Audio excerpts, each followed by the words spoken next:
Chapter 5 Maitreya Bodhisattva. Thereupon, Maitreya Bodhisattva, who was in the assembly, arose from his seat, prostrated himself with his head at the feet of the Buddha, circled him thrice from the right, bowed down upon his knees, brought together his two palms with crossed fingers, and said, "O world-honored one of great compassion, you have opened wide the secret store of profound wisdom to enable this assembly to awaken from samsara, to discern between wrong and right, to be capable of bestowing the fearless eye of truth upon all future living beings in the period of the Dharma's termination, to give rise to a decisive faith in the great nirvana, and to avoid falling again into samsara, where they are bound to give rise to recurring false thoughts. World-honored one, if the Bodhisattvas and future living beings in the period of the Dharma's termination desire to sail on the Tathagata's great ocean of nirvana, how should they cut off the basic roots of samsara? How many samsaric natures are there? What are the differences in the cultivation of Buddha Bodhi? And how many expedient methods should they use when returning to samsara to liberate living beings? May you not forsake the great compassion out of which you are saving the world. Pray, teach all practicing bodhisattvas and future living beings in the period of the Dharma's termination so that their wisdom eyes can be cleansed. Their mind mirrors will shine, and they will be completely awakened to the Tathagata's unsurpassed omniscience." After saying these words, he again made the same prostration and the same request for a second and third time. The world-honored one said to Maitreya Bodhisattva, "Excellent, excellent. Virtuous man, it is good that for the benefit of bodhisattvas and future living beings in the period of the Dharma's termination, you can ask about the Tathagata's profound, secret, and abstruse whole truth, so that these bodhisattvas' wisdom eyes can become pure, and that all future beings in the period of the Dharma's termination can cut off the basic roots of samsara forever, can be awakened to reality, and can rest in the patient endurance of the uncreate. Listen attentively to what I now tell you." Maitreya Bodhisattva was filled with joy upon hearing this. He and the assembly kept silent to hear the teaching. The Buddha said, "Virtuous man, there is samsara because, since the time without beginning, all living beings have been indulging in all sorts of love and desire. In the samsaric world, all kinds of nature born from womb, from egg, from humidity, and by transformation are caused by sexual desire, which alone justifies the life of conscious beings. You should know that love is the basic root of samsara. Because there are all sorts of desire, which are an incentive to love, births and deaths are in unending succession. Desire originates from love, and life originates from desire. A living being who loves his life relies on the basic desire for it. Therefore, the love of desire is cause, and the love of life is effect. The field of desire may be either favorable or adverse. If the situation is adverse, the rise of feelings of dislike and envy will cause all sorts of evil karmic deeds, resulting in rebirth in the worlds of animals, hungry ghosts, and hells. The forsaking of evil and delight in doing good will result in rebirths in the worlds of men and gods.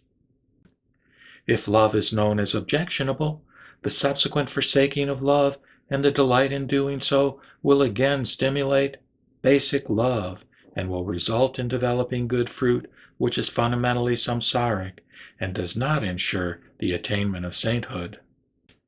Therefore, all living beings who want to be liberated from birth and death and to escape from samsara should first cut off their desire and eradicate their love. Virtuous man, a bodhisattva appearing in the world to convert others does not do so by love. His is uncaused benevolence and compassion, the object of which is to teach others to forsake love. He enters the realm of birth and death by expediently showing desire for it. In the period of the Dharma's termination, if all living beings can forsake desire and eradicate love, they will be able to put an end to samsara forever. In their keen quest of the Tathagata state of complete enlightenment, they will be awakened to the pure and clean mind. Virtuous man.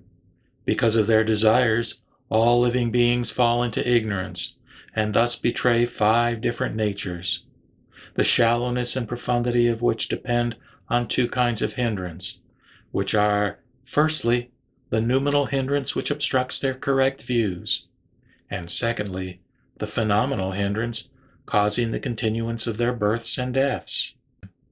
What are these 5 natures? Virtuous man, those who cannot eliminate these 2 hindrances will not attain Buddhahood.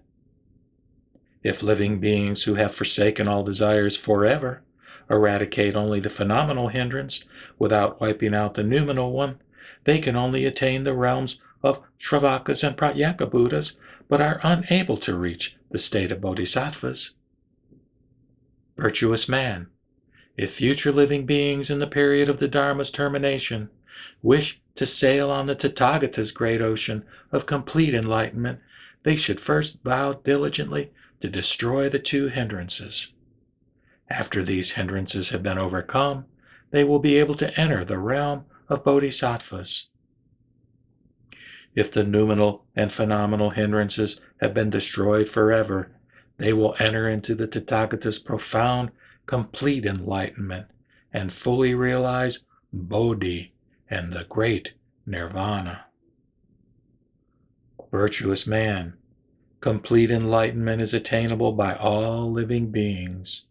If they meet an enlightened person and follow his method of practice from the cause ground, their attainment will be either gradual or instantaneous. If they come across the Tathagata's teaching on unsurpassed Bodhi and follow its right way of self-cultivation, they will all realize the Buddha fruit, irrespective of their small or great roots. If, in their quest of a learned teacher, living beings meet one who holds heterodox views and has not been awakened to the real, their resultant nature will be that of heretical seed.